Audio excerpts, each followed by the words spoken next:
It's amazing how little we know. 2/3 of our planet is covered by deep ocean. It's the largest and most critical habitat on Earth. But this vast ecosystem remains virtually unexplored. Only 0.001% of the seafloor has been visually observed. That's the focus of Katie Croft Bell, who's developed lower-cost deep-sea research and exploration systems, opening our understanding of the deep blue sea. Meanwhile, in the Seychelles, Sheena Talma works to collect marine wildlife data in fishing areas, informing sustainable fisheries and helping us better understand deep-sea ecosystems. Together, Katie and Sheena reveal the social, scientific, and technological pathways to exploring and protecting parts of the ocean that humanity has barely seen. Last week, Andrew Thurber and Allison Fong described their work with the Rolex and National Geographic Perpetual Planet Ocean expeditions, looking at microbes in the deep ocean. This week, we speak to two more intrepid explorers who hope to make invisible parts of the sea visible. If you haven't listened to or watched the previous episode, just search in your podcast app or on YouTube for Planet Visionaries and click on the previous episode. I'm Alex Honnold, professional rock climber and founder of the Honnold Foundation, bringing you stories of inspiring people who are helping to solve today's most pressing conservation issues. In partnership with the Rolex Perpetual Planet Initiative, this is Planet Visionaries.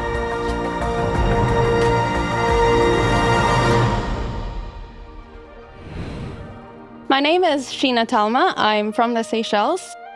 I'm a deep sea biologist. The first time I was exposed to the deep sea was in a submersible. I remember specifically being lowered down into the ocean, the open ocean, seeing the light change as we descended to 200 meters. And after that, I was hooked. I'm Katie Croft Bell, and I'm a deep sea explorer. I've never been in a submersible. Most of the work that I do is from boats, and I send robots down into the ocean. We've only seen about 0.001% of the deep ocean, and so if you put all the dives on record together, that's only an area that's about the size of Rhode Island, or even less. What we know and what we've seen of the deep ocean is not very much, and it's also super biased. So most of it has been done within the waters of the US, Japan, New Zealand, and very little elsewhere.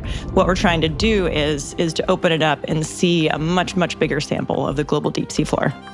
I think it's more than 66% of our planet is deep ocean, and that's crazy. If I could only ask one question and be satisfied, how is the bottom of the ocean connected to the top of the ocean?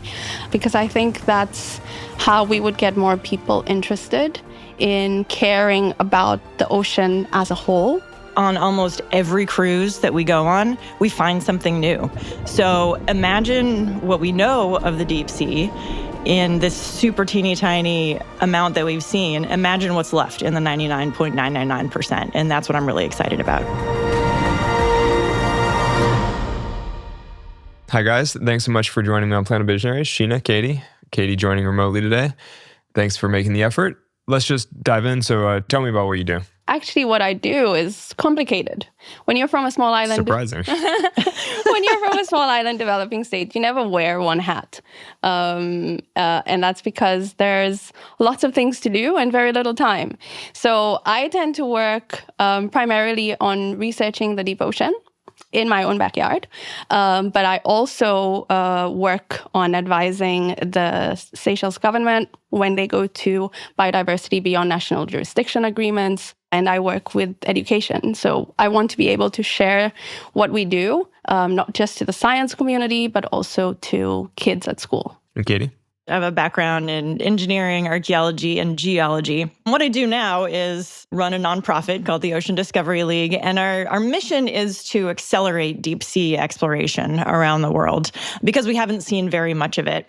So I'm not interested in any, one organism or one place in particular, but rather looking at the global deep sea as a whole. What is the deep sea?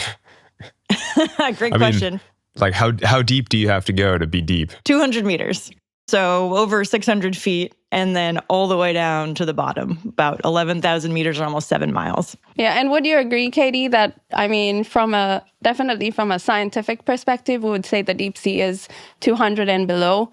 But when you're talking about access to what is deep, Like in the Western Indian Ocean, we might say it's like 50 or 60 meters and below, just because, that's so hard to access. Yeah, what are the practical limits for diving, basically? Like, how deep do scuba divers go? Like just sort of recreational scuba divers, like 60 feet certification, and then advanced is 100 feet, so about 30 meters. So not even close to getting to the deep sea.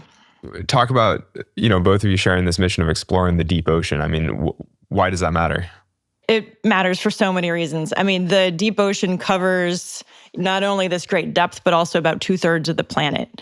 So most of the planet is deep ocean. And this huge volume drives, nutrient-rich waters come up from the deep sea and feed plankton up at the surface, which are really important for producing oxygen. They're also really important food for fish, which billions of people rely on. We're discovering more and more chemicals from deep sea organisms that can be used for pharmaceuticals, for HIV, cancer, COVID treatments, all kinds of things. And we're barely scratching the surface on that. It also preserves human history. There are thousands of shipwrecks in the deep ocean that are really, really well preserved, that are sort of important time capsules for us to be able to study. Are there actually lots of shipwrecks in the deep ocean? I mean, it makes sense, but do you actually find things like that? You've seen quite a few, haven't you? Yeah, absolutely. Especially when I was working in the Mediterranean Sea. And actually, there was one project we were doing in the Straits of Sicily, sort of in between Italy and Tunisia. And we were looking for evidence of volcanic activity in this area. It was Halloween night in, I believe, 2011. And we're live streaming from the ship. And so anybody in the world can watch what we're doing. And somebody wrote in and asked if we had ever found any World War II airplanes at the time.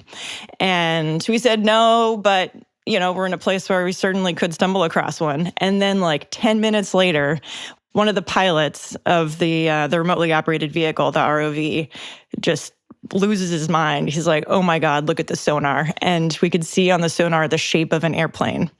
We come up to it, and it was a World War II airplane, and it was one of the Italian planes that probably got shot down in the Battle of Pantelleria in World War II. So, yes, we absolutely find things. It's not an everyday occurrence, but there are ships, there are planes, there's basically anything that went down in the ocean is probably still there. Yeah, now I'm so hung up on, yeah, I was going to ask questions more about the biology, question. but I'm sort of like, that's so interesting. Let's hear more about it. But so talk about the biological side of it, though. How much life is there at the bottom of the deep sea? This is something that both Katie and I have been trying to work on, is like, how do we make more people care about the deep ocean, right? And the deep ocean is full of different types of landscapes, essentially. And it has underwater mountains, for example, that might have corals growing on it, or sponges, or organisms like that. It might have abyssal plains, which are like long plains of like sandy bottom. And that still has stuff there. It has like sea cucumbers down to like 4,600 meters and even deeper. So those are really, really strong cucumbers, because the pressure must be insane, right? Well, actually, they're very, very soft sea cucumbers, right? So they're like jelly. They're very like jelly-like. Oh, because they've already been squished? So isn't the pressure insane at the bottom pressure of the ocean? is insane, yes. But they're like gelatinous organisms. So they've been able to adapt. So they don't get squished the same way? Exactly. So they've been able to adapt to living at those depths so that they don't get squished by that insane pressure.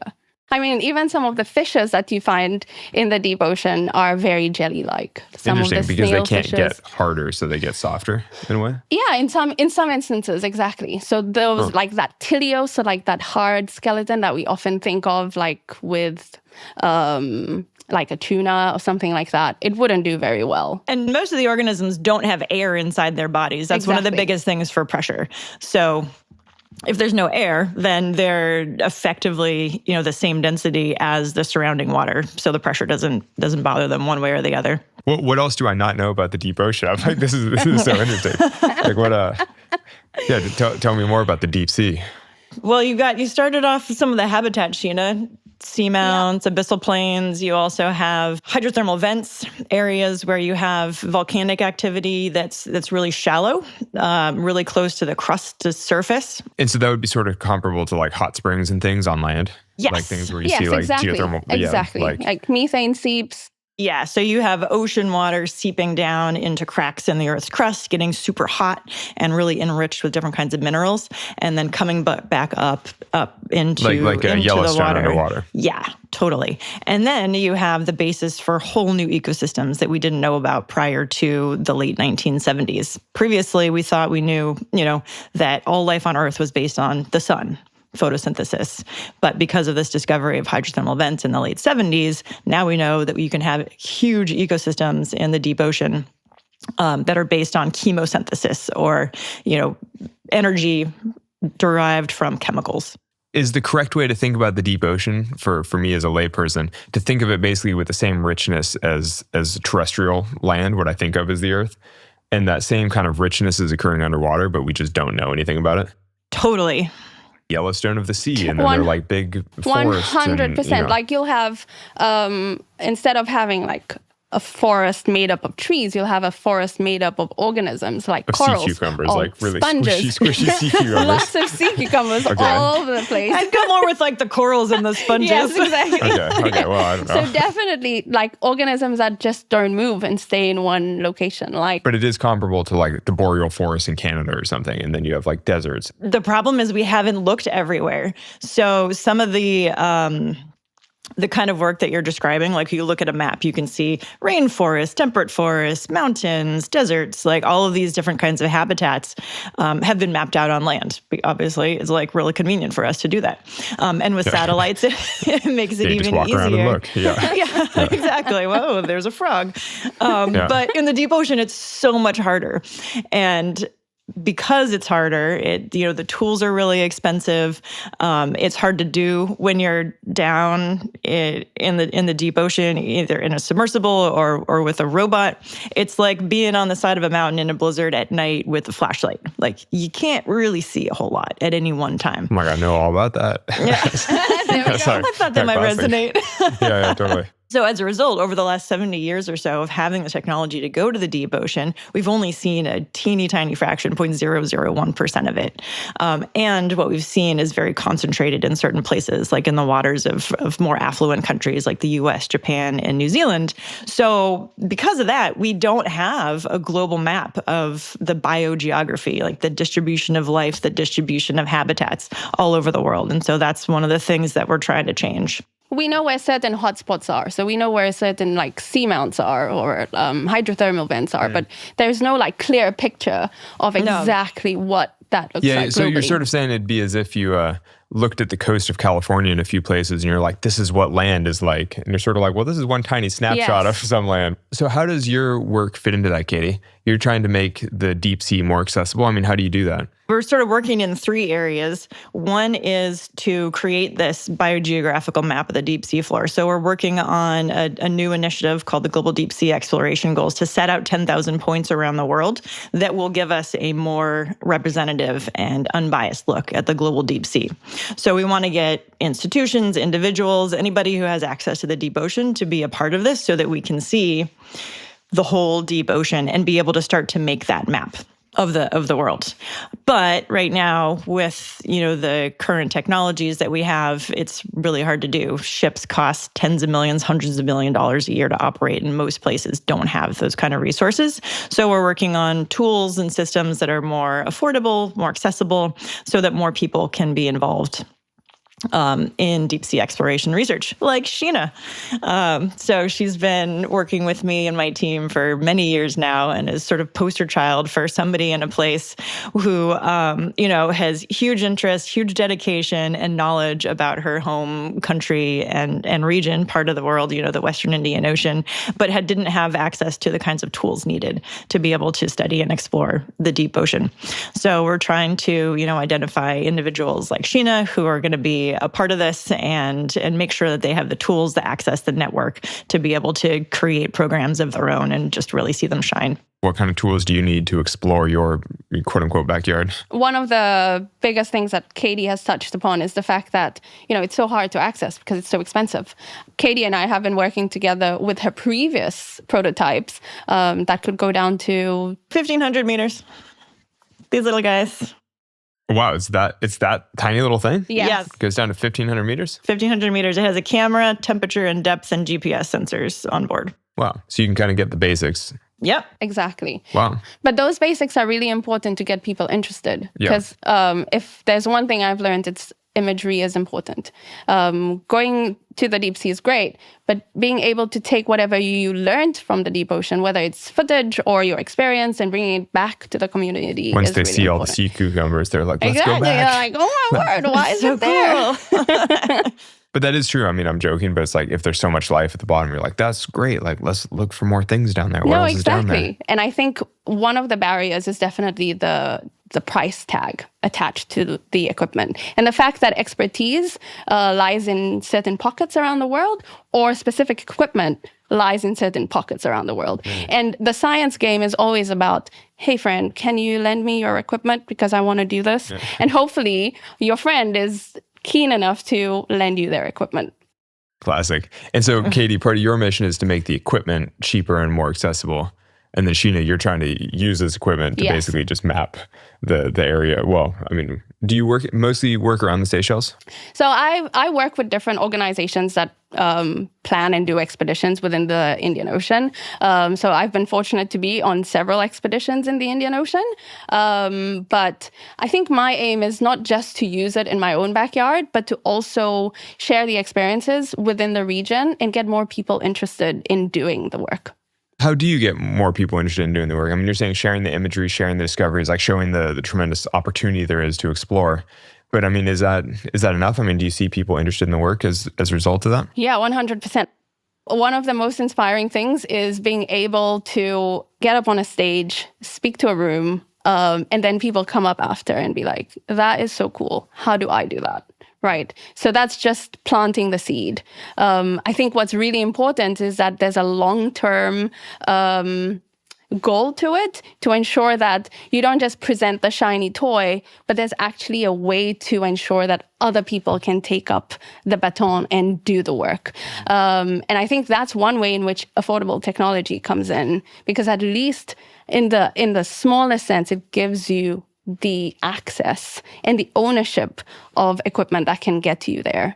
The best part is also, Katie, that you can deploy it from small vessels. So you don't need a giant yacht. Exactly. The other thing about deep sea research is it's always been done on very large vessels. So how do we go away from that and start using vessels that are more accessible within small island developing states or developing countries, nations? Yeah. And so, Katie, talk a little bit about the technical challenges in making probes. You know, like, what do you call that little thing you just held? Well, this one is called Makanu, which is loosely translated from Hawaiian as coconut eye. It was a project that we started in 2020 with the Polynesian Voyaging Society. And we had planned to do a kids workshop during the Pacific Festival of Arts and Culture in June of 2020, which, as you can imagine, never happened. But instead, we got to work with a lot of people like Sheena around the world to be test users for this system.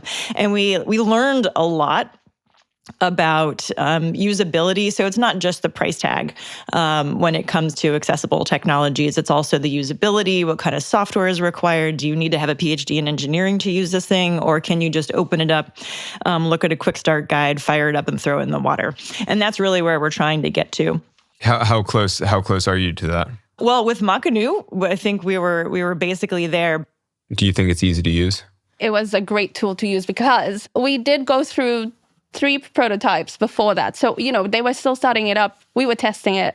So we had to test and play around. And we had Zoom calls to open it up and fix it. And me and my dad were sitting on a Zoom call with some engineer in the US and opening up this thing and fixing it. And did it work? Yes. Like you fixed it? Yeah, we fixed it. That's amazing. So I think that is also the beauty, is that we weren't afraid to test it because it was cheap enough for us to use it. Honestly, hearing about the evolution of this technology kind of reminds me of drone technology over the last 10, 15 years, because I've done a lot of filming with drones through climbing stuff. And I remember that, 15 years ago, it was somebody's like custom octocopter. It was like one guy can service it. He made it. It's crazy. And now it's like DJI drones that come out of the box. Anybody, like literally all my friends now just like poke a button. It does its thing. It's super chill.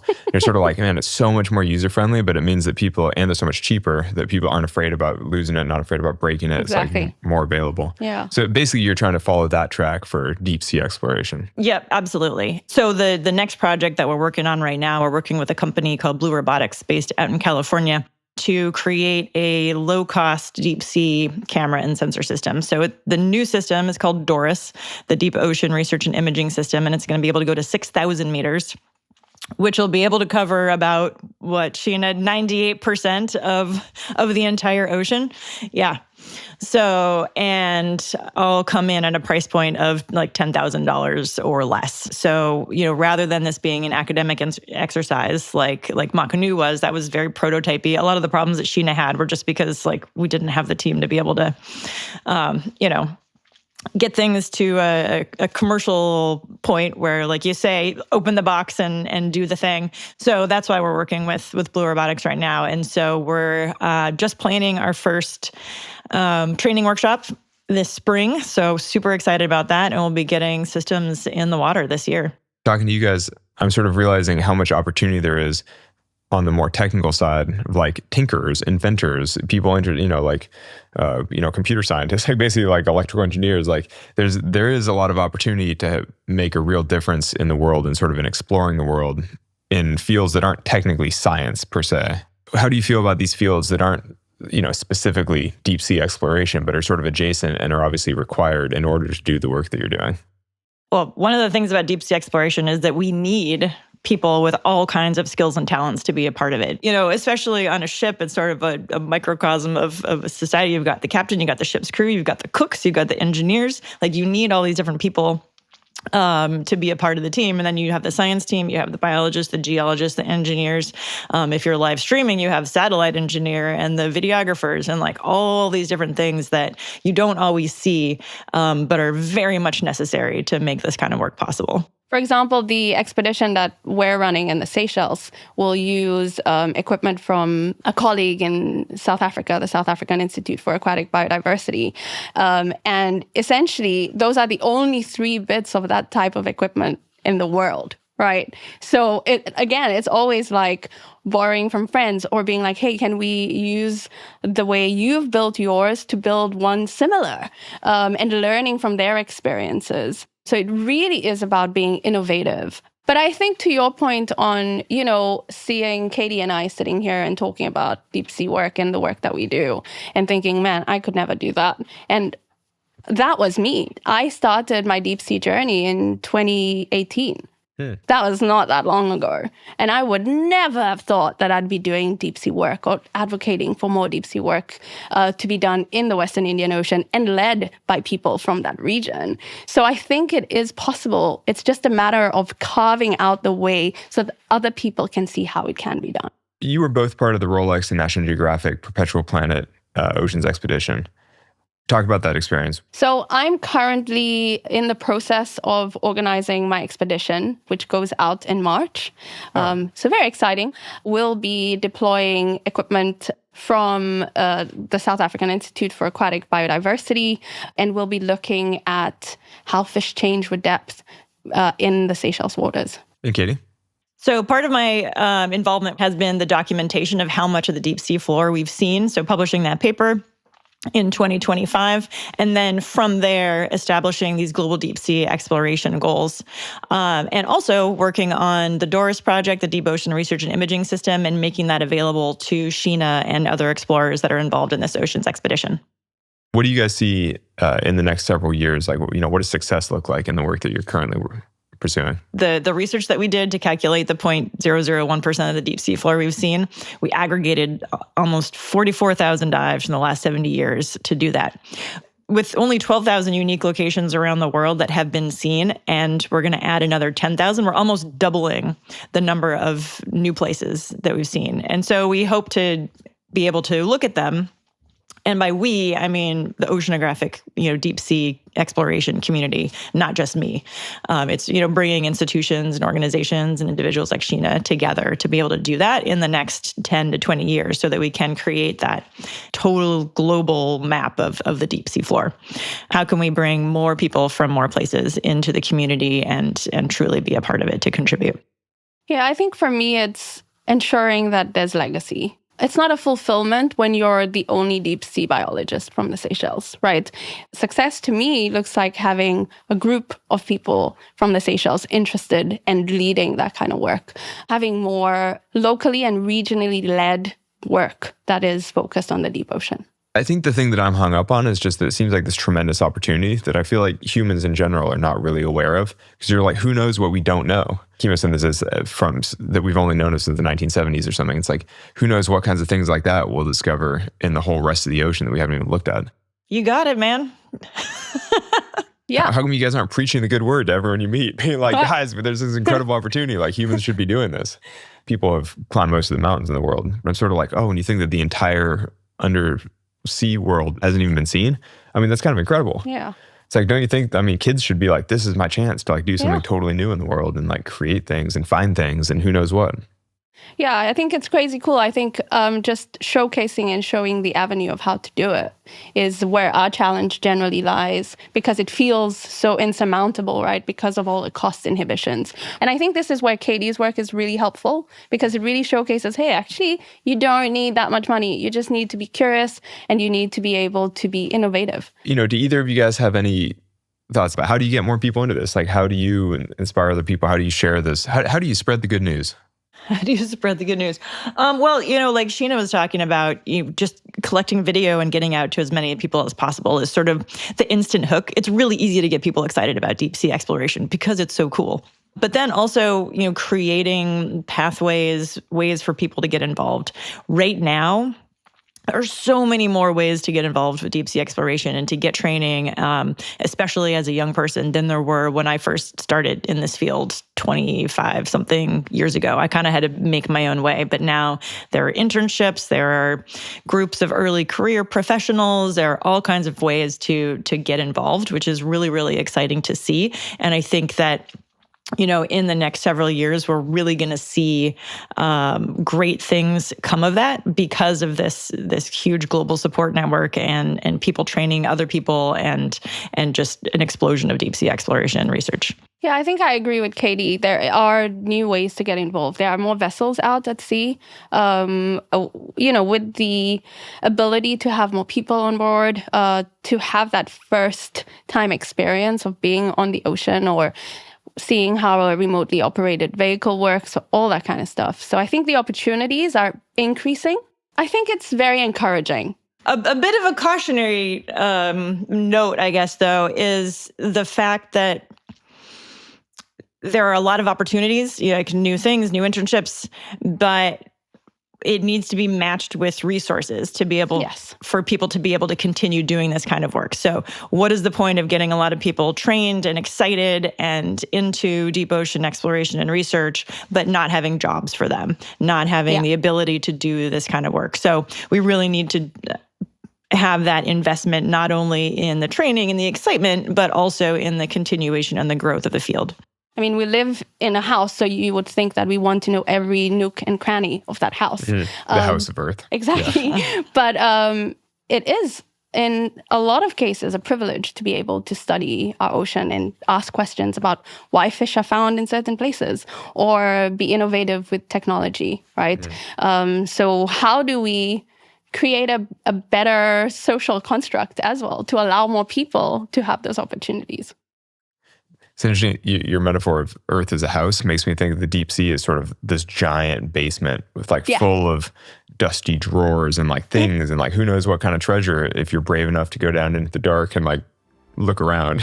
And you've just peeked in a little bit, but you don't really know what's going on down there. Yeah, I'm sort of there's this tremendous opportunity for anybody brave enough to go and look. I'm it's so cool. Well, thank you guys so much for taking the time. It's a real pleasure chatting with each of you and yeah, I'm going to go see the deep ocean now. It's so exciting. Come on out with us. Thank you. Thanks again to Sheena Talma and Dr. Katie Croft-Bell. We'll put links to their work in the show notes for this episode. If you haven't heard the previous episode about the Perpetual Planet Oceans expedition, then check it out in our show notes or on the Rolex YouTube page. Planet Visionaries is a podcast in partnership with the Rolex Perpetual Planet Initiative and a Stony Music podcast production.